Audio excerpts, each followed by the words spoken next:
Okay, everybody, welcome to the latest episode of All Too Real 2. My name is Mike Lee Cullen II, and with me, as always, is... Sesame and Carta. Sesame and Carta.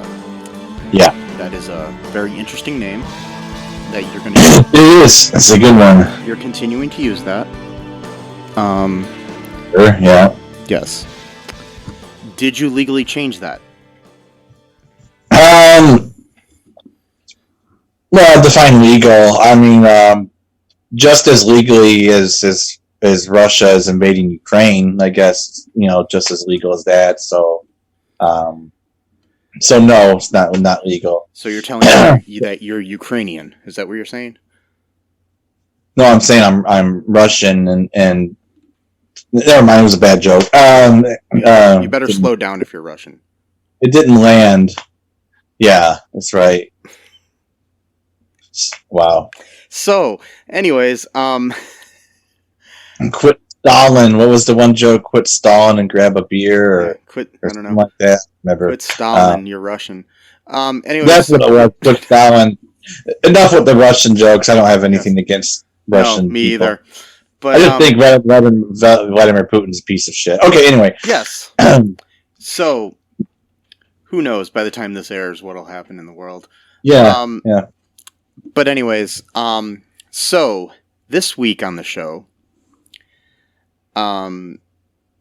we are covering a very interesting unsold pilot called Nobody's Watching, which was a show written by and co-created by Bill Lawrence of Scrubs and Spin City fame, as well as Neil Goldman and Garrett Donovan, who were writers for both Scrubs and Family Guy. The pilot was developed for the WB television network, which no longer exists. But the network passed on it, and this was for the 2005 schedule, after test audiences seemed confused by its premise. Which, it didn't seem that confusing to me, but... No, I think it was pretty straightforward, but okay. Yeah. But this is a WB audience, so, Yeah. They were too worried about who Joey Potter ended up with, whether it's Dawson or Pacey or something. Yeah. However, in June of 2006, the pilot did leak onto YouTube, and quickly attracted the attention of viewers around the world. So then they took it over to NBC President Kevin Riley, who seemed to want to revive the show, but that never went through either.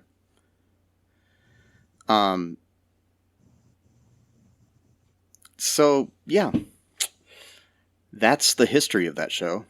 That's the story of, when you say nobody's watching, which is ironic, because pretty much probably everybody's watching right now. Your internet's probably being monitored and all that kind of stuff. So it's kind of an ironic twist. But they did an interesting thing too, though.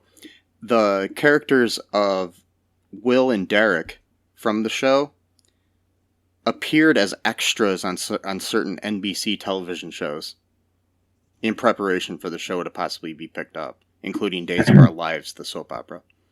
Interesting. And one of the actors was that Chris Killam? Taran Killam. Sorry, Taran. Was that him? Yeah, this was Taran Killam. Yes. Okay, he looked like it was him. I wasn't sure though. Yeah, that was him. Post the Amanda Show, pre Saturday Night Live. Okay. Yeah. Cool. Yeah. I liked it personally. I did too. You're probably going to ask. You're probably going to ask that first. What I thought of it or Yes, I whatever. was going to ask you what you thought of this pilot here, Matthew. I liked it a lot. I mean, this reminds me of a certain era of TV history where it really seems like around 2000. I would say even going as far back as maybe 2003, but really didn't pick up steam until like around 2005, 2006 with the whole meta humor thing. That was still Yeah. at least in my mind, kind of in its infancy. So the format wasn't really kind of like established yet. Like you said, audiences were kind of confused. Like, well, wait a minute, this is an actor who's playing himself. Like, how does that work into a TV show? Like back then, that was kind of like right now we're totally used to that. Like right now, probably hundreds of shows do this. Yeah. And I mean, like shows did that at that time where people would play themselves on it. Like you'd have like Mark Hamill show up on Third Rock from the Sun or something and play Mark Hamill, but still.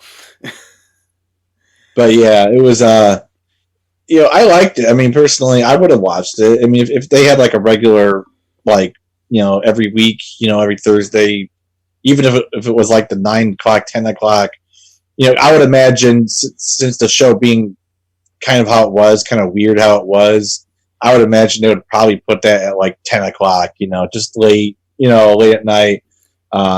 And I mean, if you think about it, it's kind of like something, I mean, it was kind of surreal and stuff, but it also, and very meta, but I mean, just shortly after this, shows like 30 Rock came out on TV, and they were kind of behind the scenes of television, and, not exactly the same kind of thing, but it was similar in a way, Yeah, definitely. So yeah, I mean, I would have, if they could even bring it back, I would watch it if they, were ever. I mean, I don't know if they would 17 years later, but I would watch it, as on a weekly basis. Sure, why not? I mean, something like this would do really well on HBO Max or Netflix or something right now, So what happened in this pilot here, Matt? It's two dudes who work together and I think probably live together. They grew up watching TV together because the one guy, his mom worked at the Cracker Barrel, so he didn't have a dad, so he had to basically stay over at his friend's house, during like the intermediate hours or whatever before his mom would come home from work, and they'd watch TV together, and that was kind of like their sort of bonding experience, and they grew to love TV so much that they wanted to write a show because they started to realize that the new shows coming out were dumb and just didn't like it. Like I think they mentioned Yes Dear and a couple other shows that they thought were just bad TV. Yeah, they did have that joke like, oh, they picked up the dog and it's like, why did you make a Yes Dear on the carpet? Yeah, exactly. Yes, dude. And I think they mentioned Rescue Me too. I'm not sure. Maybe not, but I don't know. And so they made a tape, an actual VHS tape, and then sent that to Warner Brothers, and then Warner Brothers basically challenged them, like, okay, do you think that you can write a better show than us? And they said, oh yeah, definitely. So then Warner Brothers invites them out to Hollywood, and basically tells them that the show is going to be a reality show of them trying to write the show. So it's like a meta within a meta universe, kind of. Yeah. And that's pretty much the premise. I mean, that's pretty. And then other stuff happens, but that's pretty much it. Yeah, they're two guys from Union, Ohio, named Derek and Will. Will is played by Paul Campbell. And they meet the head of WB, character named Jeff Tucker, played by Paul Adelstein, or Stein, I don't know. Creative VP Roy Ingold, played by Bob Clendenin, who is a very underrated comic actor. He was on the TV show 10 Items or Less. He's currently in development with a new show right now with a former guest of our show, John Lear. So they're hoping to team up again and do another show. So He's I very hope they have he's that. a very yeah Mhm. he's a very underrated actor, but he's also very subtle. That could Mhm. be the reason why too. His humor is very. It's very You have to sort of droll. Yeah. you have to really kind of have a talent, I guess, for honing in on that kind of humor, because otherwise you might miss it. You know, like, oh, what's this random dude? But like, you know what's going on. He's hilarious. Like, Yeah. you know, And hopefully we'll have him on the show in the future sometime. That'd be cool. yeah. I can talk to John and maybe we can get him on. If you're listening, John, let me know. I'd like to have you on again too. Anyway, so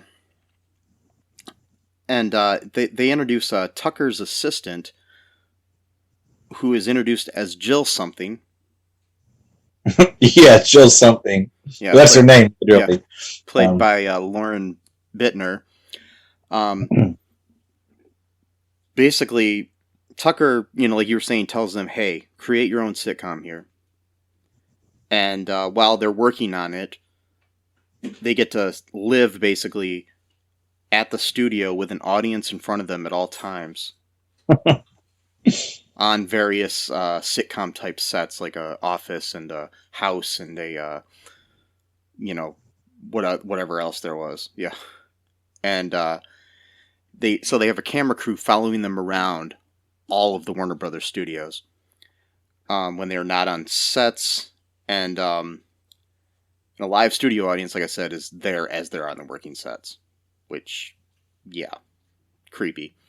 What about even like all day, all night, like even when they're sleeping? Are they still there? Or? Yeah, they were supposed to sleep there. Okay. No, I mean, would the audience still be there when they're sleeping? I'm assuming. Okay. I don't know though. So after setting everything up here, the show goes into the rest of the episode focuses on Derek and Will's first day trying to come up with the sitcom while living on this set. They end up hiring Jill something as their assistant, and then they do a pity hire of a sexy girl named Mandy, played by Mirica Monroe.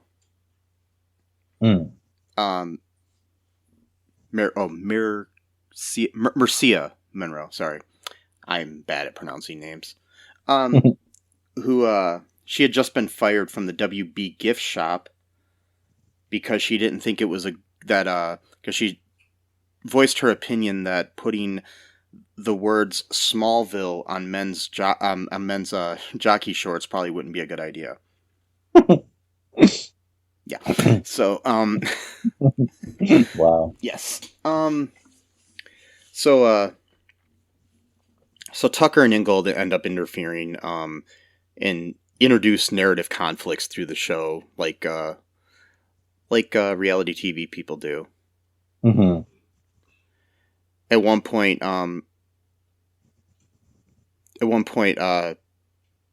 Tucker tells Derek that he would rather continue the show without Will, and demands, and so then Derek is caught on camera then saying that he agrees with that and that he could do the show without Will,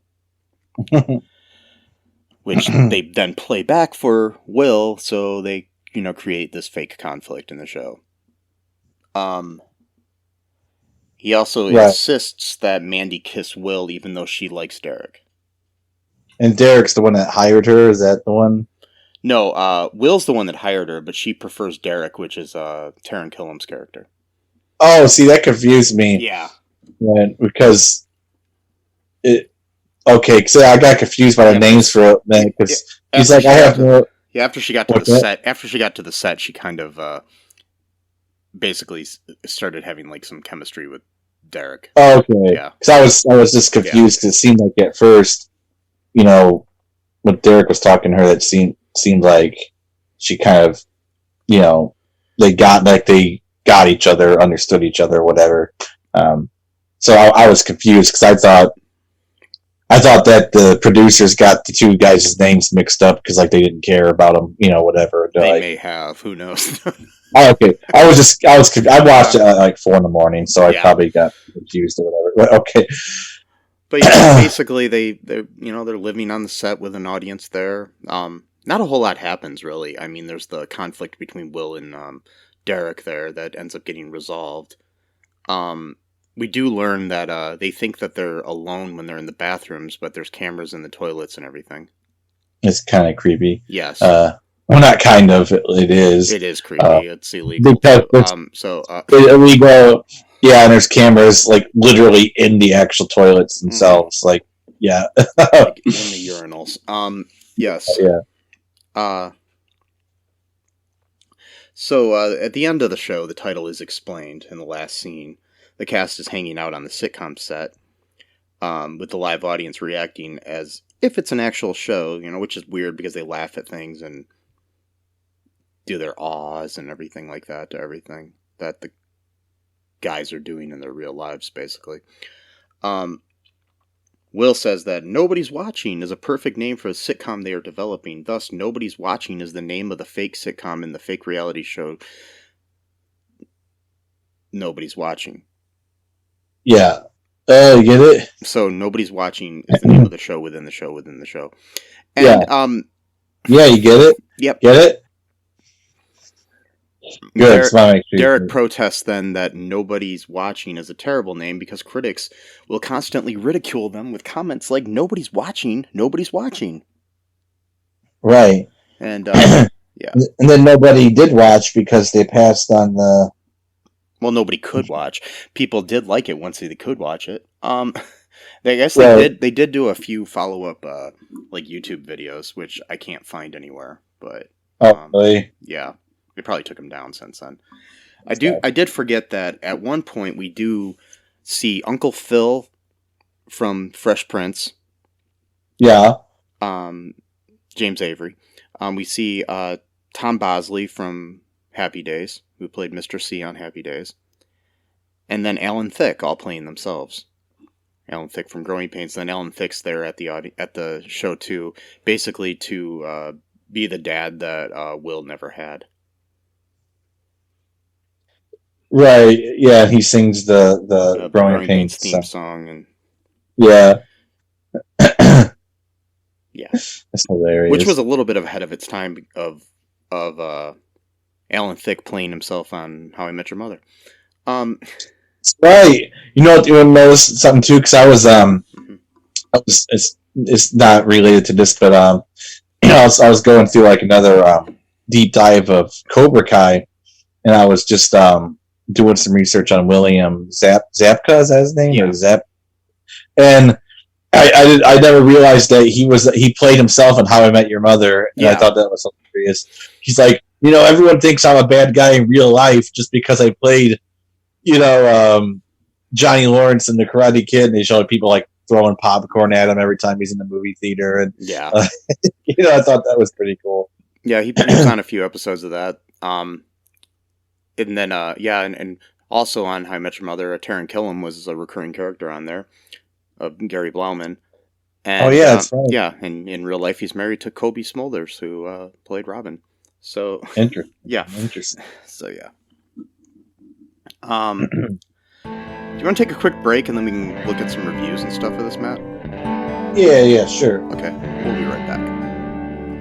No Outlet Live. Hey, I'm Jay Remy, host of No Outlet Live. If you're in a podcast that explore any and everything, check us out. We stream anywhere you listen or watch podcasts, or just type No Outlet Live, one word, in your Google search bar to find the show. Live Saturdays at 7 p.m. Eastern Time on Facebook. No Outlet Live, your road to boredom ends here. Do you like Tessa? Do you think this will be a date that can last? Well, she's not very articulate.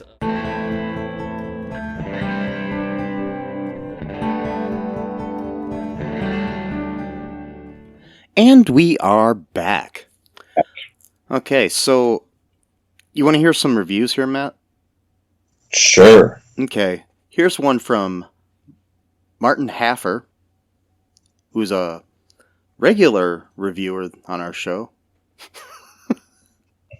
For some odd reason, he reviews a lot of stuff on the Internet Movie Database, so and that I happen to read, usually on our failed sitcoms.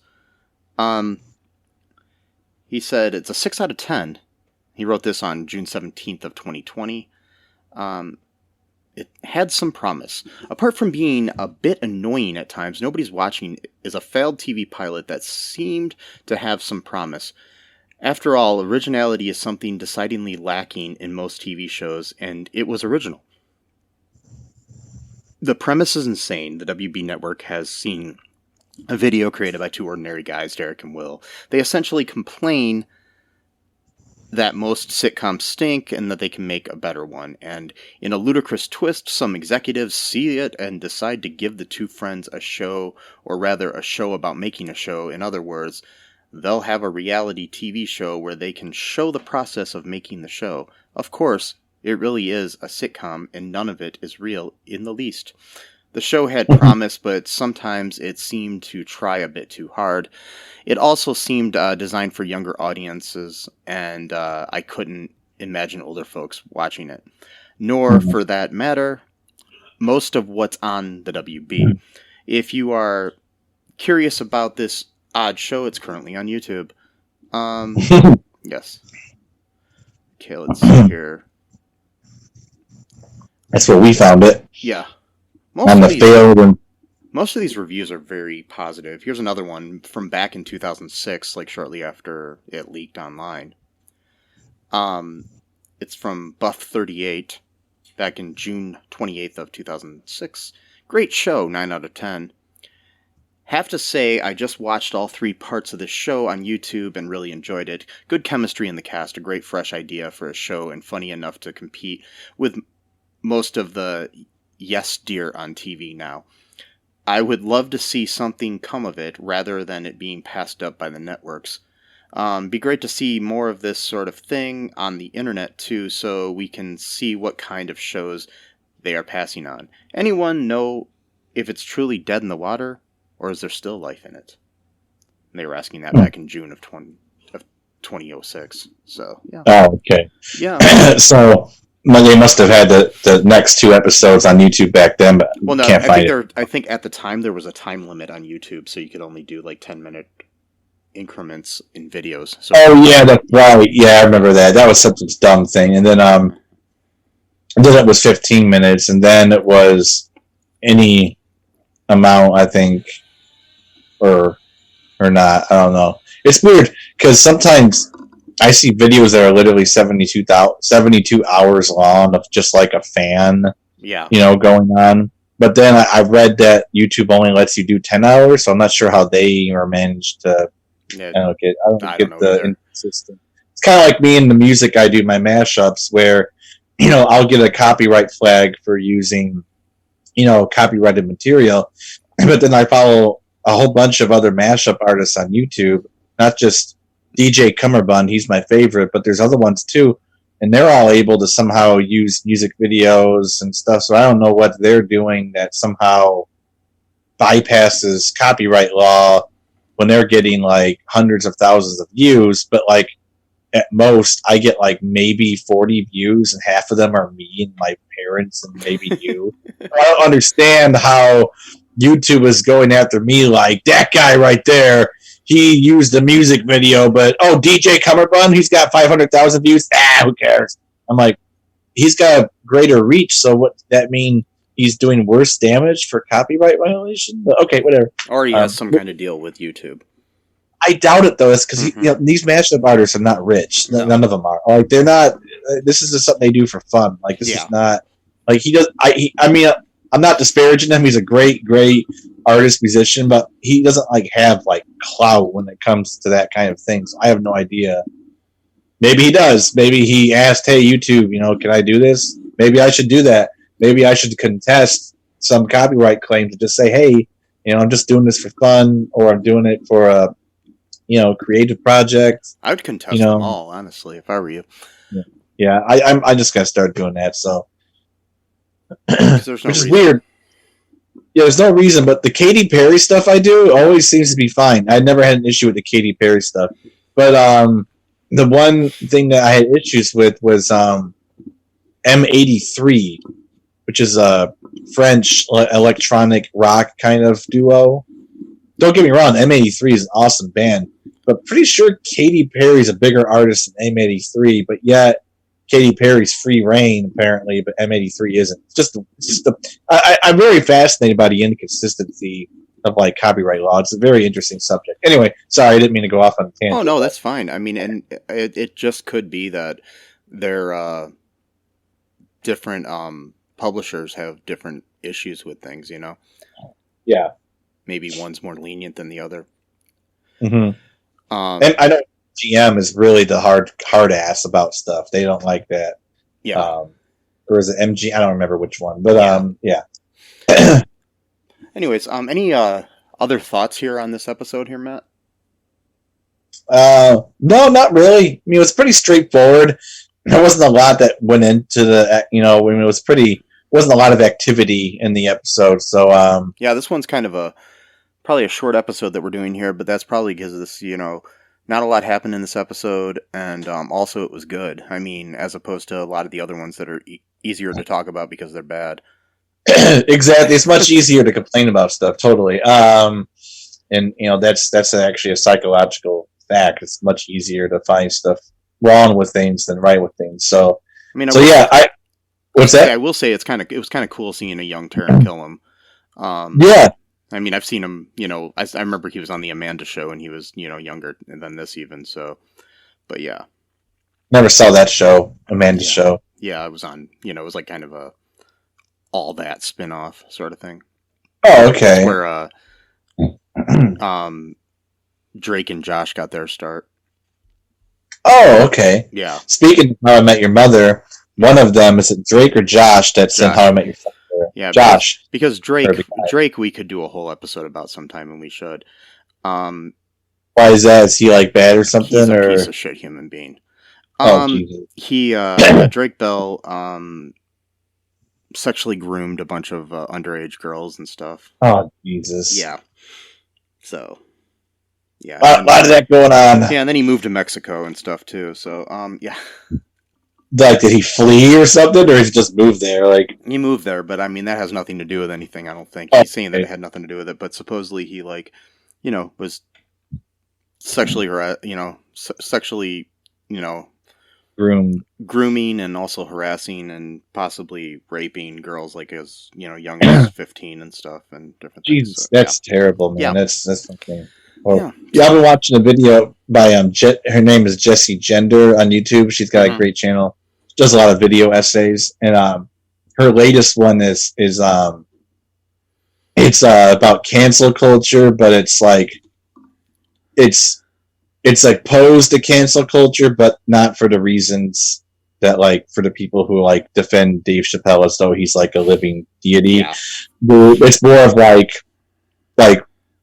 when people come with like the torches and pitchforks, which I don't believe they do, but whatever. Even I don't really agree with her assessment even on that. But her argument is when that happens, like when you're just asking for blood, like it causes the people who are being accused to become martyrs within their own group, and then nobody ever asks for them to like take accountability for themselves, because since they become the real victims, then it becomes a whole thing of like, oh, Dave Chappelle's being canceled, so we got to stand with him, and and like so there's no like. Well, that's the problem with the word canceled. I mean, it's the stupidest word ever.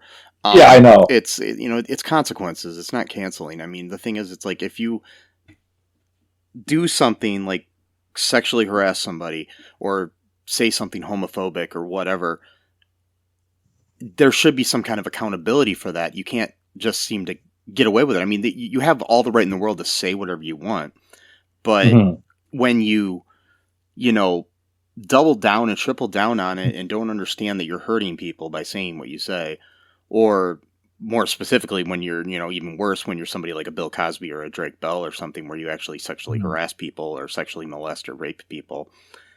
Right. Yeah, all the right in the world that those guys should be canceled.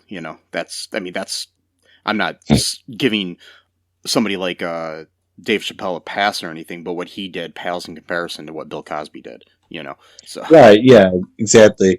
But anyway, so like she has like a video that's like 2.5 hours long. I've been watching it in pieces just because it's so long. But like, she dedicated like the first like 40 minutes of it to Josh Whedon, and holy shit, I had no idea the extent Joss. of Josh Whedon, or is it Joss? Joss. Oh, Joss There's no Whedon, H. sorry. Yeah, it's just Okay. Joss. Yeah.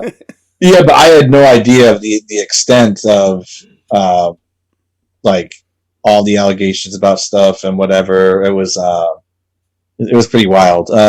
Yeah. And then she went to J.K. Rowling, but she actually didn't talk that much about her, which is good because I think she gets way too much press as it is. So it's a tricky subject too when you get to something like a J.K. Rowling or a Joss Whedon or a Bill Cosby. Even when you think about the good that they accomplished in their careers for other things, but then they also were horrible people. It's like, I mean, obviously, in certain ways, some are worse than others. But obviously, and my whole thing is, yeah, my thing is, and it might seem like a cop out, but I've because I've thought about this quite a bit, so it's not just I didn't just come to this just like thinking about it for 2 seconds and like lazy. Oh, okay, but my whole thing is, I don't think the good outweighs the bad, but I also don't think the bad outweighs the good. That's my stance on it. Well, no, I mean, obviously, yeah. It's like, I mean, I just watched. Speaking of like stuff like this, and the reason that Bill Cosby's on my mind is because I watched W. Kamau Bell's 4-part documentary series. We need to talk about Cosby, and it brings up a lot of good points. Like he did a lot of good for the African American community and civil rights and things of that nature. But the whole time he was doing this, it's like he was out there, raping women, drugging them and raping them. And it's like, how do you reconcile those two people being the same person? Right, exactly. And because then you gotta ask yourself, well, was he doing the good things to basically counteract the bad things if he was ever caught, or if he was actually sincere while doing the good things, but also sincere while doing the bad things? Yeah, I mean, what I mean? It's like a point that W. Kamau Bell brought up in an interview that I listened to with him recently. Is like, you got somebody like that did a lot of good for the African American community, like Richard Pryor, who never claimed to be a good person. Mm-hmm. But then you have somebody like Bill Cosby who's out there, and the same thing with Joss Whedon as well, who's out there trying to paint this picture of being this progressive person who is trying to make changes in the world and be good for, people of color or women, and try to create change within the industry that they actually did change. But they're putting this veneer on themselves where they're this good person and that whatever they say should be listened to and the law, but then the whole time behind closed doors, they're treating people like shit. Right, exactly. That was kind of the theme of that video. Of like, that's like, sometimes you ask me like if I'm ever like would recommend anything. I recommend the station. Her name is Jessie Gender. Yeah, it's Jessie space gender, as in the word gender, like Gender. He's just a transgender creator. I'm not outing her. She's out herself, Yeah. But like, and she does a lot of good. She does a lot of stuff about Star Trek, a lot of videos, but she's really into like. Yeah, I've watched a few of her videos. Okay. They're actually really good. Yeah. Yeah, she's very, very good videos, and that was kind of the main thing too. Is like when like a person almost attains like a state of godhood within their industry, where it's like they start taking on like their own mythos, like they start believing the hype themselves, like, oh, I am infallible, like I am perfect, everything I touch turns to gold, so whatever I do is good no matter what. I'm entitled to this stuff.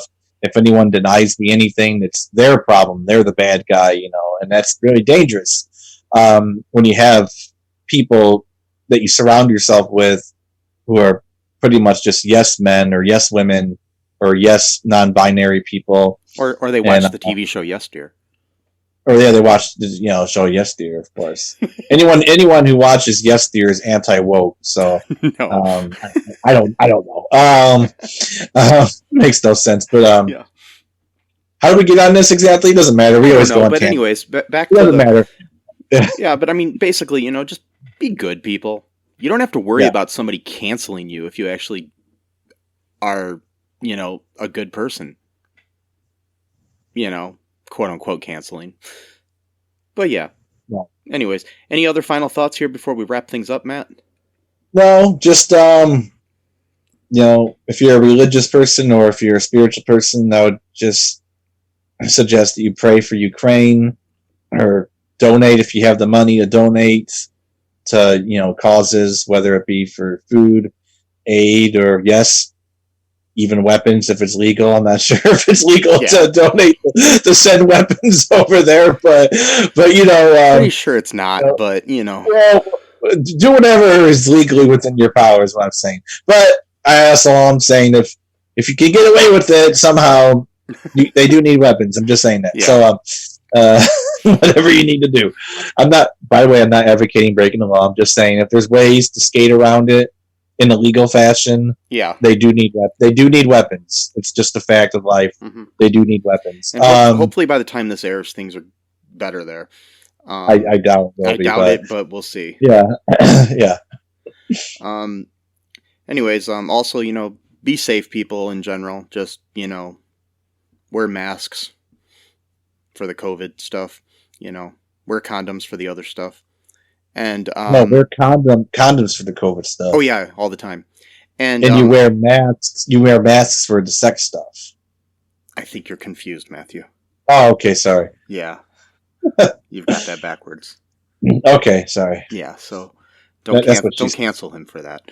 Anyway, so like this show was, and yeah. And if you want to watch Nobody's Watching, I really hope you already have before we talked about it, but we'll have the link for the episode in the show notes, or a way to get it at least. Also, check out our TeePublic. We got some cool T-shirts there. We've also got Patreon if you want to help support the show. Give us a 5-star review anywhere you can, even on Spotify. I don't care. Just I don't care if Joe Rogan's on there, and also like I said, just be good to each other. That's all I ask of people. And until next time, folks, bye-bye. Thanks for listening to All Too Real 2 podcast, a Cullen Park production. Produced and edited by Michael E. Cullen II. Music by Matthew Hawes. Subscribe and share the show. Visit us at cullenpark.com.